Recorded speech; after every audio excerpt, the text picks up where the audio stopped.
बिस्मिल्लाहिर्रहमानिर्रहीम। आज हम आर्टिकल पढ़ेंगे क्रॉस और vector product of two vectors, और इसमें जो कोशिश करेंगे ये दो SLO से है कवर करने की। एक्सप्लेन द क्रॉस और vector product of two vectors and give its geometrical interpretation, और फिर इसके बाद इसकी जो है ज्योमेट्रिकल इंटरप्रिटेशन जो है इसकी की जाएगी।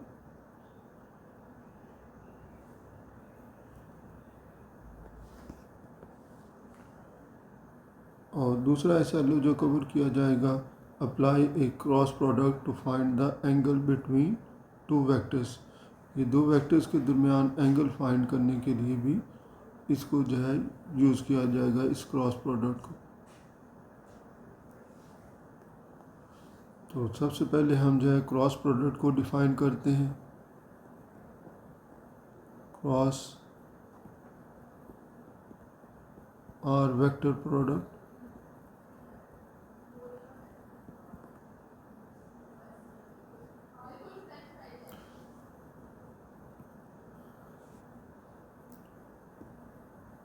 if A and B are two non-zero vectors,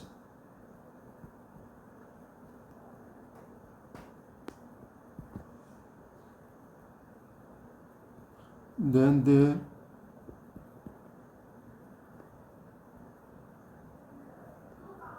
cross or vector product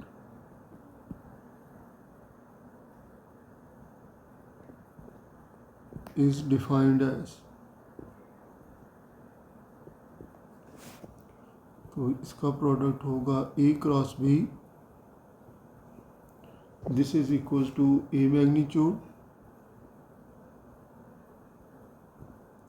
into B magnitude into sine of the theta, और इसके साथ एक unit vector n unit vector भी आएगा, where theta is the angle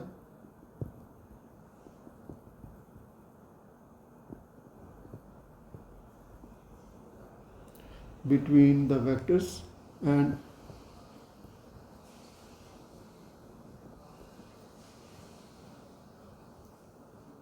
such that कि इसकी value theta की value जो है 0 और पाई के दरमियान रहेगी। और इसके साथ साथ जो है n is a unit vector,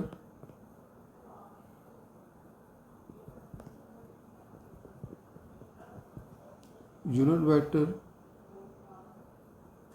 perpendicular to the plane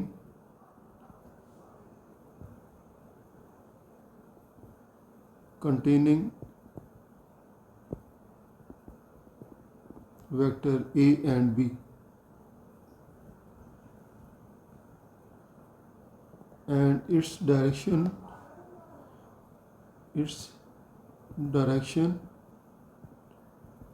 is determined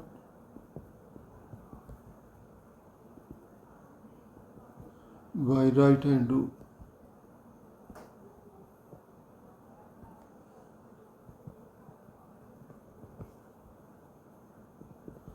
तो इस n यूनिट वेक्टर की डायरेक्शन जो है ये राइट हैंड रूल्स की मदद से जो है मालूम की जाती है।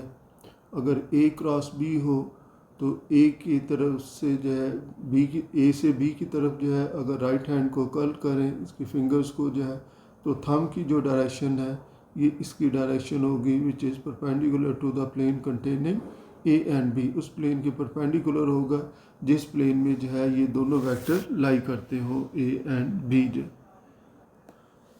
अब हम देखते हैं कि अगर वेक्टर्स को जो है कंपोनेंट की फॉर्म में दिया गया हो, ये तो ज्योमेट्रिकल डेफिनेशन है, और अगर कंपोनेंट्स की फॉर्म में वेक्टर दिए गए हों तो फिर इसका क्रॉस प्रोडक्ट किसके इक्वल होगा।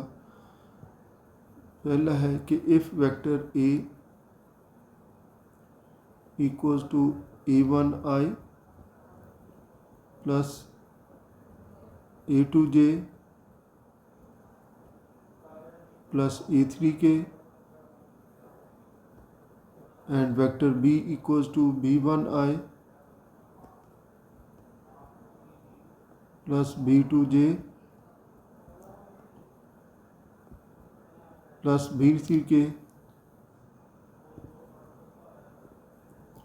तो देन A क्रॉस B, तो इन दोनों वेक्टर का क्रॉस प्रोडक्ट जो है फिर एक डिटर्मिनेंट की मदद से मालूम किया जा सकता है।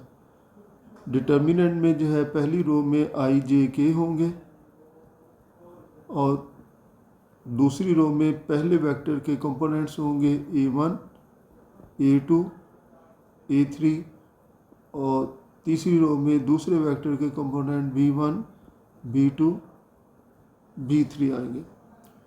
तो दो वेक्टर्स का क्रॉस प्रोडक्ट अगर हमने मालूम करना हो, वेक्टर्स कंपोनेंट की फॉर्म में दिए गए हों, तो उनका क्रॉस प्रोडक्ट जो है फिर मालूम किया जा सकता है डिटर्मिनेंट की मदद से, और वो इस तरह से मालूम किया जा सकता है।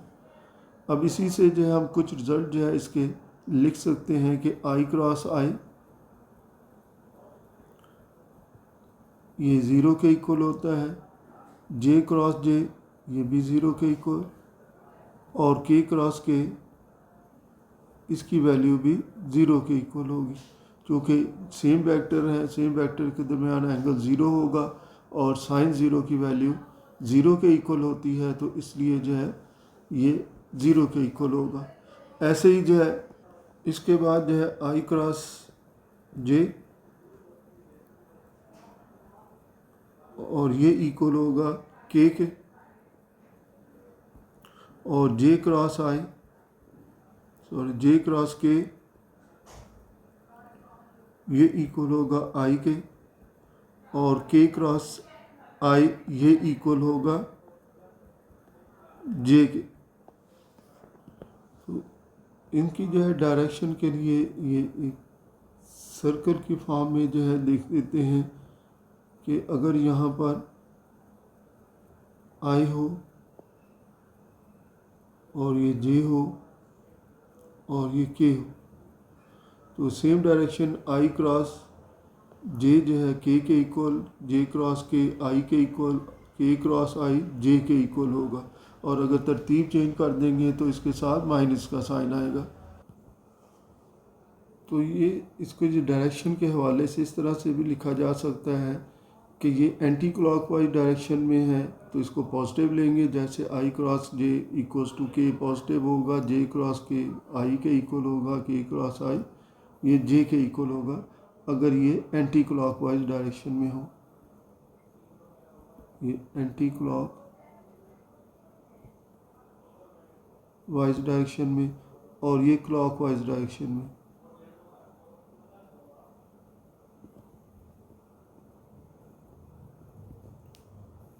तो फिर इस लिहाज से अगर इसको देखें तो J क्रॉस I, अगर J से I हो तो ये नेगेटिव होगा K के इक्वल। ऐसे ही जो है K क्रॉस J हो तो ये नेगेटिव I के इक्वल होगा, और ऐसे ही जो है I क्रॉस K हो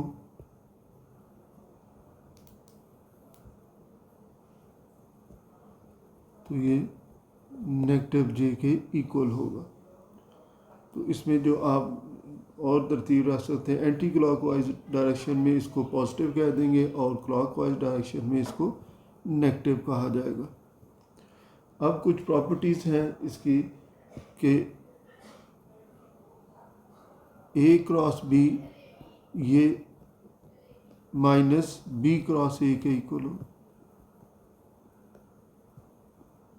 A cross B minus B cross A के इक्वल होगा। इसमें कम्यूटेटिव प्रॉपर्टी होल्ड नहीं करती, ये एंटी कम्यूटेटिव प्रॉपर्टी कहा जा सकता है क्रॉस प्रोडक्ट में।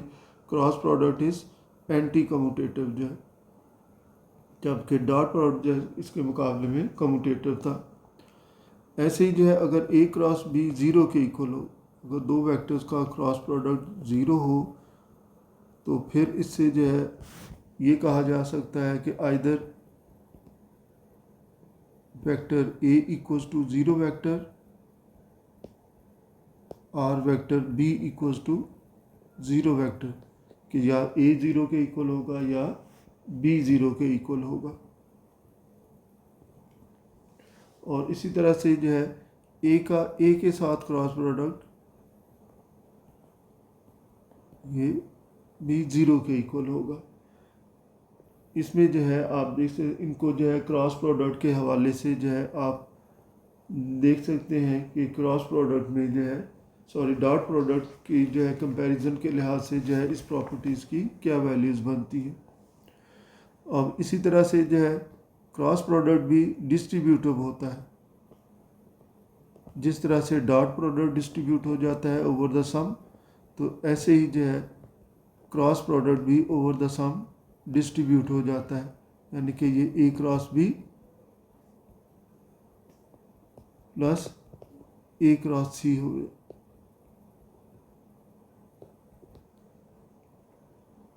और इसी तरह से जो है अगर कोई कांस्टेंट जो है किसी वेक्टर के साथ मल्टीप्लाई हो रहा हो, ए क्रॉस के बी हो, तो पहले क्रॉस प्रोडक्ट आएगा और फिर इसके बाद वो कांस्टेंट से मल्टीप्लाई होगा, यानी कि पहले एक इसका क्रॉस प्रोडक्ट मालूम कर लेंगे और फिर उसके बाद जो है इसकी वैल्यू मालूम की जाएगी। और के किसी के साथ भी हो सकता है, वेक्टर ए के साथ भी हो सकता है और वेक्टर बी के साथ भी के की वैल्यू हो सकती है। इसकी जो एक और प्रॉपर्टी जो है बताई जा सकती है कि क्रॉस प्रोडक्ट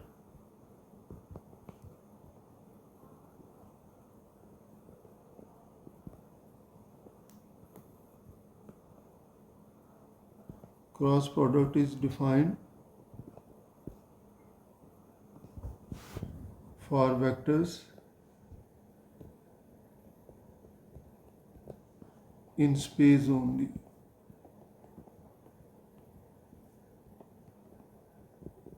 कि सिर्फ स्पेस में जो वेक्टर्स होंगे जिनके 3 कंपोनेंट्स होते हैं, सिर्फ उनके लिए इसको डिफाइन किया जाता है।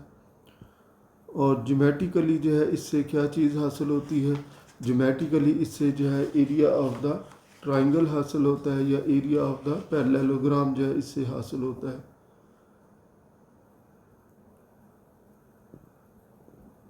ए क्रॉस बी, अगर इसकी मैग्नीट्यूड मालूम की जाए तो this is equals to area of parallelogram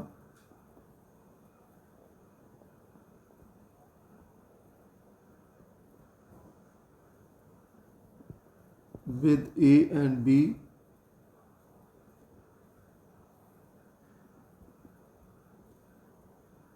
as adjacent side।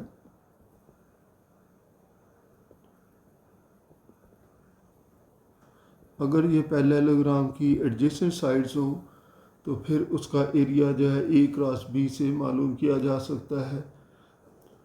और इसी से जो है एरिया ऑफ द ट्राइंगल भी मालूम कर सकते हैं। अगर इसका हाफ कर दिया जाए तो इससे जो है एरिया ऑफ द ट्राइंगल आ जाएगा, यानी कि 1/2 ए क्रॉस बी, इसकी magnitude this is equals to area of triangle.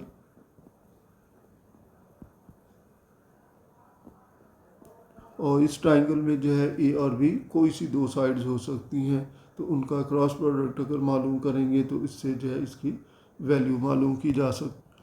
अब इसमें पैरेलल वेक्टर्स की डेफिनेशन भी यूज़ कर सकते हैं कि 2 vectors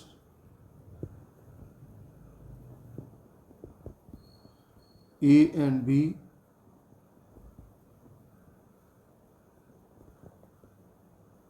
are said to be parallel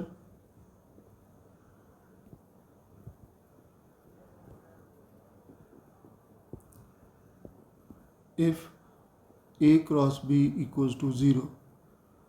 अगर क्रॉस प्रोडक्ट जो है किसी वेक्टर का 0 वेक्टर के इक्वल हो तो फिर जो है ये दोनों वेक्टर पैरेलल होंगे। ये इफ़ एंड ओनली भी कहा जा सकता है कि अगर क्रॉस प्रोडक्ट 0 हो तो वेक्टर पैरेलल होंगे, पैरेलल हो तो उनका क्रॉस प्रोडक्ट 0 के इक्वल होता है। तो क्रॉस प्रोडक्ट वैसे 0 जो है और वजह से भी हो सकता है, आदर ए इक्वल टू 0 और बी इक्वल टू 0 भी इससे भी हो सकता है। लेकिन तीसरी सूरत ये भी हो सकती है कि वो दोनों वेक्टर आपस में से पैरेलल हो तो तब भी जो है उसका क्रॉस प्रोडक्ट 0 के इक्वल होगा। तो इसमें एक और कंडीशन जो याद रख प्रॉपर्टी जो है वो याद रखी जा सकती है, zero vector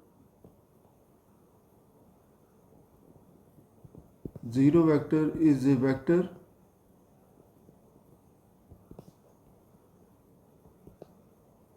which is both parallel and perpendicular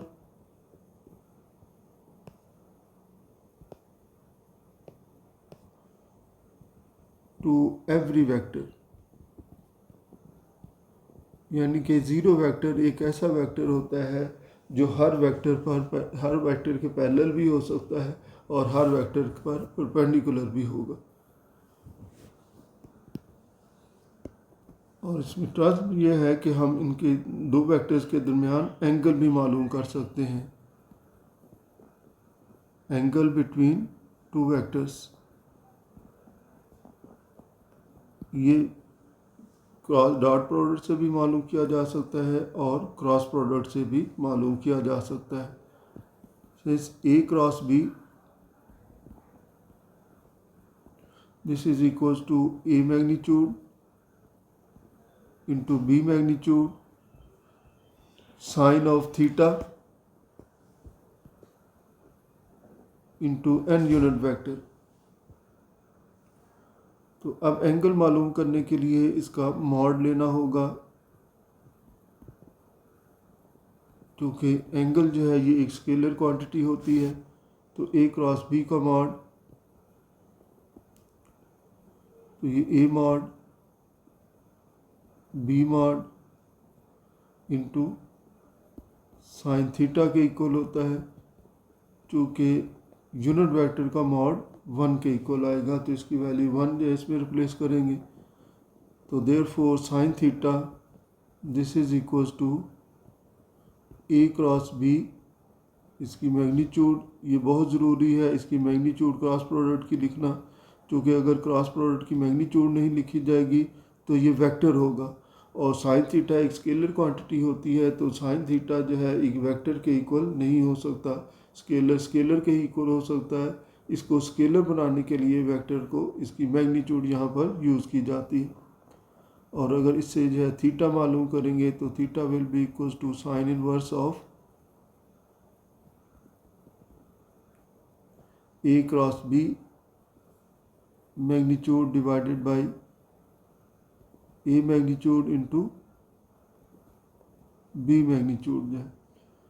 इसको एक और थोड़ी सी जो है फॉर्म इसकी चेंज की जा सकती है, वो इस तरह से भी लिख सकते हैं, साइन इनवर्स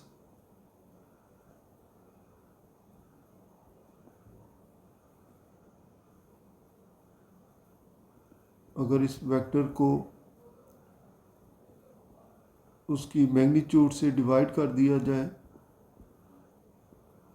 ये भी इसमें वेक्टर आएगा, तो फिर ये बन जाएगा sine inverse A unit vector cross B unit vector, क्योंकि ये A यूनिट वेक्टर के इक्वल आएगा और ये B यूनिट वेक्टर के इक्वल आएगा। तो इसको इस तरह से भी अगर कभी ज़रूरत पड़े तो लिखा जा सकता है। तो इसकी एप्लीकेशंस में जो है एक मूवमेंट ऑफ द फोर्स और टार्क भी आता है।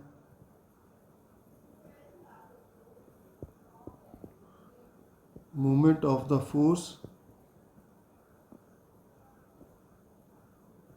और इसको जो है टॉर्क भी कहते हैं। यानी कि अगर किसी पॉइंट पे अगर कोई एक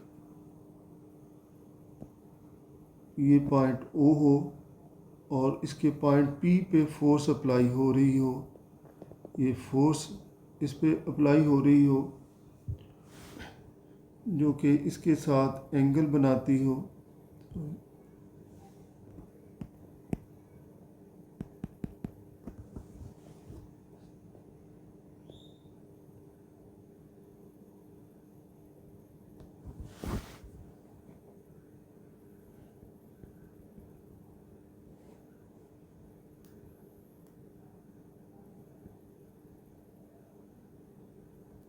राइट एंगल यहाँ बनता हो तो ये एंगल जो है इसके दरमियान थीटा होगा और ये भी थीटा होगा, या ये एंगल भी इसके दरमियान इसको थीटा कहा जा सकेगा। तो फिर इस लिहाज से जो है movement of force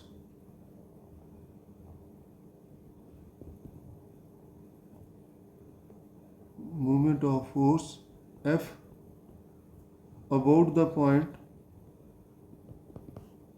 about O, this is equals to R cross F। तो ये R क्रॉस F के इक्वल होगी, R की वैल्यू पहले और F जो है फिर बाद में आएगा, जबकि R जो है ये वेक्टर R कहलाएगा। ये फोर्स थी F जो है और ये वेक्टर R होगा, तो R का F के साथ जब क्रॉस प्रोडक्ट मालूम किया जाएगा तो इससे जो है मूवमेंट ऑफ द फोर्स मालूम की जा सकती है। तो अब इन तमाम चीज़ों को जो है हम यूज़ करेंगे एक्सरसाइज के जो है सवालों में, देखते हैं कि इनको कैसे यूज़ किया जा सकता है। तो एक्सरसाइज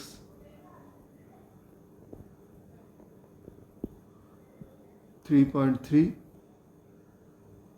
और इसका क्वेश्चन नंबर 1 है, for the vectors A and B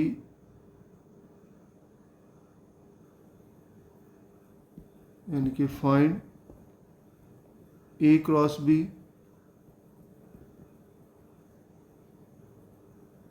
and B cross A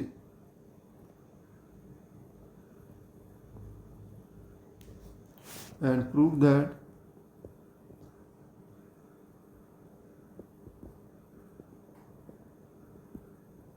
A cross B equals to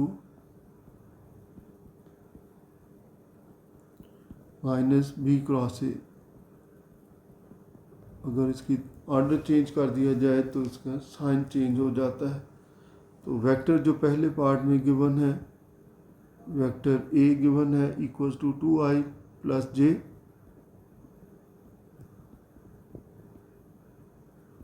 minus k and vector B equals to i minus 3j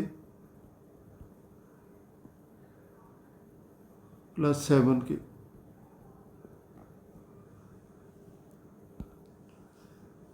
तो अब इसमें जो है देखते हैं कि हमें मालूम है कि वेक्टर अगर कंपोनेंट की फॉर्म में दिए गए हों तो उनका क्रॉस प्रोडक्ट जो है डिटर्मिनेंट से मालूम होता है।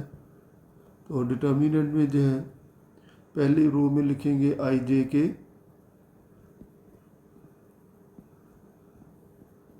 और दूसरी रो में पहले वेक्टर के कंपोनेंट्स लिखे जाएंगे 2 1 माइनस 1 और तीसरी रो में जो है दूसरे वेक्टर के कंपोनेंट लिखे जाएंगे 1 माइनस 3 एंड 7। अच्छा, एक चीज़ जो है जहन में रहना चाहिए कि ए क्रॉस बी एक वेक्टर है और ये डिटर्मिनेंट इधर लिखा हुआ है, तो उसका ये मतलब नहीं है कि डिटर्मिनेंट एक वेक्टर होता है। डिटर्मिनेंट एक जो है नेसेसरी जो है ये वेक्टर नहीं है, ये सिर्फ जो है मेथड है ए क्रॉस बी मालूम करने के लिए। तो अब इसमें जो है मालूम करते हैं, इसको फर्स्ट रो से एक्सपेंड करें तो आई फर्स्ट रो और फर्स्ट कॉलम छोड़ेंगे 1 माइनस 1 माइनस 3 एंड 7 और प्लस जे माइनस जे और फिर इसके साथ एक डिटर्मिनेंट आएगा जिसमें फर्स्ट रो और सेकंड कॉलम छोड़ के लिखेंगे तो 2 1 माइनस 1 7 और फिर प्लस के साथ जो है फर्स्ट रो और थर्ड कॉलम को छोड़ के डिटर्मिनेंट लिखा जाएगा 2 1 1 माइनस 3। तो अब इसको जो है सिंप्लीफाई करें तो 7 minus 3 minus J 14 plus 1 and plus K minus 6 minus 1। तो this is equals to 4i minus 15j and minus 7k। तो ये ए क्रॉस बी की वैल्यू मालूम हो गई। अब इसके बाद जो है हम बी क्रॉस ए मालूम करते हैं। तो ये भी डिटर्मिनेंट से ही मालूम करेंगे क्योंकि वेक्टर कंपोनेंट की फॉर्म में दिया गया है। फर्स्ट रो में आई जे के आएगा।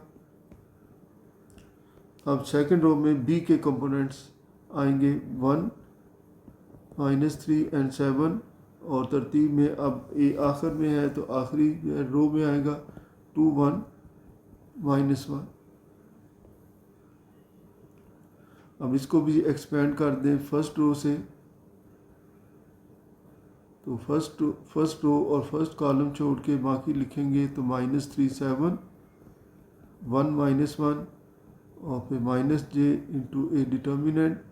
तो इसमें फर्स्ट रो और सेकंड कॉलम छोड़ के लिखना है, और फिर प्लस के इसके साथ भी एक डिटर्मिनेंट आएगा और फर्स्ट रो थर्ड कॉलम छोड़ेंगे 1, -3, 2, 1। तो i इंटू 3, -7, -j, -1, -14 और प्लस के 1 + 6, तो ये -4 आई, और ये माइनस और माइनस प्लस हो जाएगा 15j और +7 के।